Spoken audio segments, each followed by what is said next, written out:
أعوذ بالله من الشيطان الرجيم. بسم الله الرحمن الرحيم.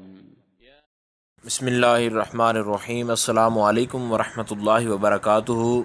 آج بات کریں گے حلال اور حرام جانوروں کے حوالے سے، اور اس کے مکمل جو فقہی مسائل ہیں انشاءاللہ تعالیٰ ان کو حل کریں گے۔ جانوروں کے حلال اور حرام ہونے کے حوالے سے جو بھی فقہی مسائل ہیں، اور ساتھ ہی آج انشاءاللہ تعالیٰ قربانی کے مسائل جو ہیں چند وہ بھی آخر میں جو ہیں وہ ذکر کر دیے جائیں گے۔ تو نوکیلے دانتوں والا جانور جو دانتوں سے شکار کرتا ہے وہ حرام ہے، جیسے شیر ہے، گیدڑ ہے، لومڑی ہے، بجو ہے، اور اس کے علاوہ کتا ہے۔ تو یہ سب نوکیلے دانتوں والے ہوتے ہیں اور شکار بھی کرتے ہیں، تو اس وجہ سے یہ حرام ہے دانتوں سے شکار کرنے والے یہ جانور، یا اس قسم کے کوئی اور جانور جو نام میں ذکر نہیں کیے گئے لیکن نوکیلے دانتوں والے ہیں اور وہ شکار کرتے ہیں، تو یہ جانور جو ہیں یہ حرام ہیں۔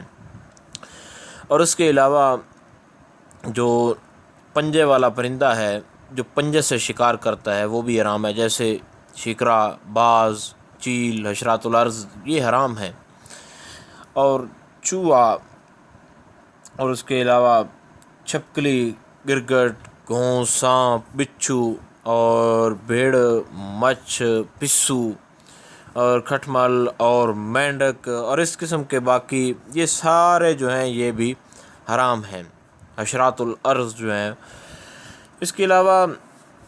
گدھا، خچر ہے، اس کے علاوہ ان کو جو ہے یہ حرام قرار دیا گیا ہے، کیونکہ یہ جو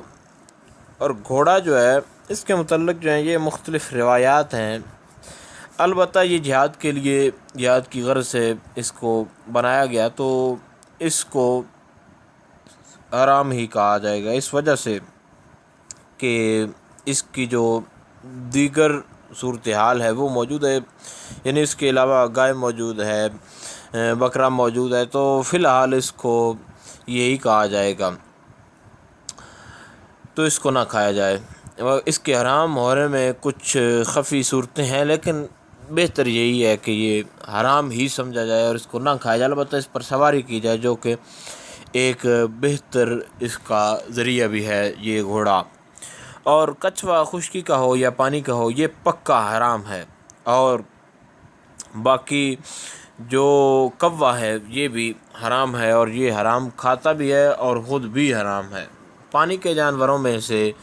صرف اور صرف مچھلی جو ہے یہ حلال ہے۔ مچھلی پانی میں جو مر کر اوپر تیر گئی، یعنی پانی کے اندر اس کی موت واقع ہو گئی، خود بخود مر گئی،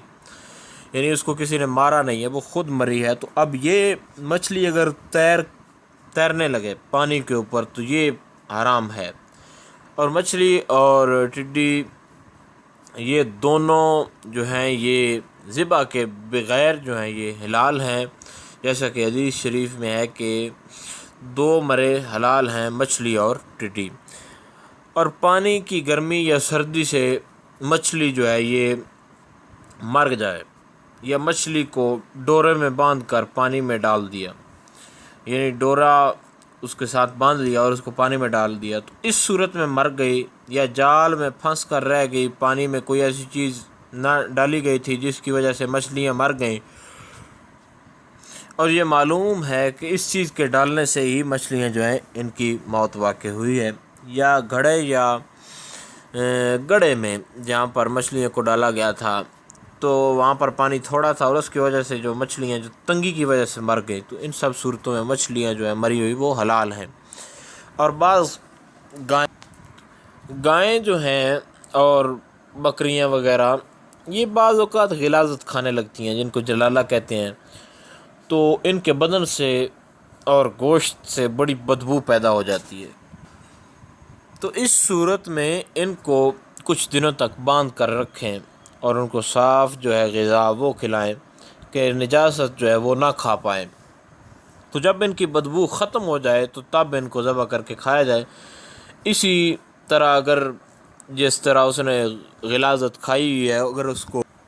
اگر اس کو ذبح کر لیا تو یہ مکروہ ہے اور منع بھی ہے۔ اور شرعی غلیظ کھانے کا اگر عادی ہو جائے تو اسے چند روز تک ضرور باندھ کر رکھیں،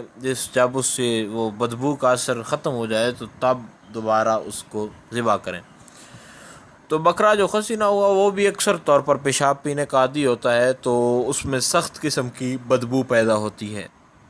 بلکہ جس راستہ سے وہ گزرتا ہے راستہ میں کچھ دیر کے لیے بھی بدبو جو ہے وہ رہتی ہے۔ تو اس کا حکم بھی یہی ہے کہ جو جلالہ کا ہے یعنی اس کو بھی باندھ کر رکھا جائے، اور اگر اس کے گوشت سے بدبو جو ہے وہ چلی گئی ہو بدبو تو وہ کھا سکتے ہیں، وگرنہ مکروہ اور ممنوع ہے، منع کیا گیا ہے۔ اور جانور جس کو ذبح کیا گیا ہو وہ اٹھ کر بھاگا اور پانی میں گر کر مر گیا، تو اونچی جگہ سے گر کر مر گیا یا ویسے پانی میں گر کر مر گیا، تو ان تمام صورتوں میں اس کے کھانے میں کوئی حرج نہیں ہے، کیونکہ اس کی موت ذبح ہونے کے بعد جو ہے وہ پانی میں گرا ہے، تو ذبح ہونے کے بعد پانی میں گرنے کی وجہ سے گرا ہے تو ذبح کا اعتبار کیا جائے گا، اس کے گرنے کا اعتبار نہیں کیا جائے گا، اور اس کا گوشت کھایا جا سکتا ہے۔ اور زندہ جانور کا ٹکڑا کاٹ کر جدا کر لیا، مثلا دمبا کی چکی کاٹ لی یا اونٹ کی کوہان کاٹ لی، یا پھر جانور کا پیٹ پھاڑ کر اس کی کلیجی وغیرہ نکال لی، تو یہ اس صورت میں یہ جو کاٹا ہوا گوشت کا ٹکڑا ہے یہ حرام ہے، چاہے وہ جانور کے پیٹ کے اندر سے ہو چاہے وہ جانور کے جسم سے ہو، تو یہ اس صورت میں حرام ہے۔ جانور کو ذبح کر لیا مگر ابھی اس میں زندگی کچھ باقی ہے، اس کا ٹکڑا کاٹ لیا، تو یہ حرام نہیں ہے۔ ذبح کے بعد اس کا جانور کا زندوں میں شمار کرنا یہ ٹھیک نہیں ہے، کیونکہ اب ذبح ہونے کے بعد وہ مردوں میں یہ ذبح جانوروں میں شامل ہو گیا ہے، اگرچہ جب تک جانور ذبح کے بعد ٹھنڈا نہ ہو جائے تو اس کا عضو کاٹنا یہ مکروہ ہے۔ زندہ مچھلی سے ایک ٹکڑا کاٹ لیا تو یہ حلال ہے، اور اس کے کاٹنے سے اگر مچھلی مر گئی تو وہ مچھلی بھی جو ہے وہ بھی حلال ہے۔ تو امید ہے کہ آپ کو سمجھ آ گئی ہوگی۔ قربانی کے حوالے سے بھی اس میں ایک گائے اور بکرا خریدنے کے حوالے سے کافی عام معلومات تھی، تو ضرور شیئر کریں دوستوں کے ساتھ، تاکہ جو احباب وہ ان مسائل کی طرف توجہ نہیں دیتے ان کو بھی ان مسائل کا پتہ چل جائے، جن کو واقفیت نہیں ہے وہ بھی واقف ہو جائیں گے۔ السلام علیکم ورحمۃ اللہ وبرکاتہ۔